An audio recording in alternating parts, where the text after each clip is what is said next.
কাপড় কাচাবেন? কাপড় এক গামলা কাপড় কাচতে কত? তোমার যা খুশি দিও মা। জল ওদিকে। আমি এই জুতোগুলো পরিষ্কার করে দেই, তাহলে আমাকেও দুটো ভাত দেবে। এই নে, এগুলো ধুয়ে দিবি। ছেলেকে লেখাপড়া শেখানোর জন্য ঘরবাড়ি বিক্রি করে শহরে পাঠিয়েছিলাম, নাকি বড় অফিসে চাকরি পেয়েছে, বড় লোকের মেয়েকে বিয়ে করেছে। আমার ছেলেকে পেয়ে গেলে আমাকে আর এসব করতে হবে না।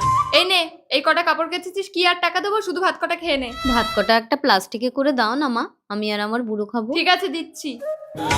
ও বুড়ো চলো, ভাত এনেছি, দুজনে খাবো। আমার জন্য দুটো ভাত দেয়নি? আমি যে এত জুতো পরিষ্কার করলাম। তোমাকে এসব কে পরিষ্কার করতে বলেছে? যাও, বেরিয়ে যাও।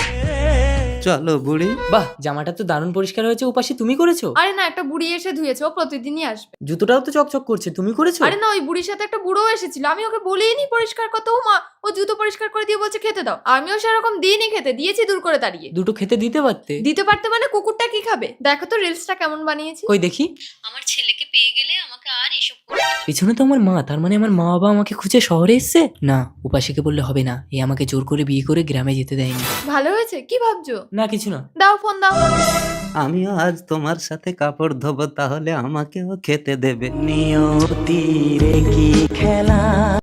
ছেলে যদি দেখে আমাদের এসব করতেই দেবে না। এক কাজ করি, জামার পকেটে কিছু টাকা রেখে জামাটা ধুতে দেই। আমার জামাটা একটু ধুয়ে দাও তো। দিন বাবু।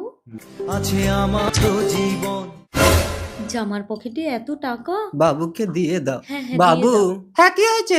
বাবু, আপনার জামার পকেটে টাকা ছিল। আমাদের বাড়িতে যে জামা কাপড় ধুতে আসে, জামার পকেটে যা থাকে সেটা তার হয়ে যায়, তোমরা নিয়ে চলে যাও। ভগবানের সমান।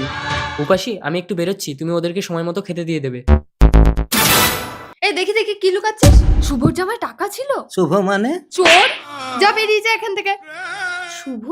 তার মানে তো আমাদের ছেলে গো। উপাসী, আরে তুমি মাংস খাচ্ছ, তুমি ওদেরকে খেতে দিয়েছো? আরে না, জানো তোমার জামার পকেটে ওরা টাকা পেয়ে চুরি করে নিয়ে চলে যাচ্ছিল, আমি ওদের থাপ্পড় মেরে তাড়িয়ে দিয়েছি। ওরা আমার মা বাবা ছিল।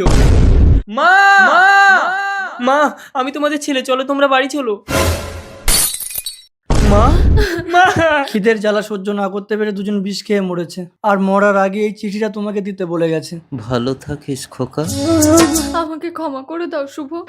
ক্ষমা? আমার বাবা মা আমাকে ক্ষমা করতে পেরেছে?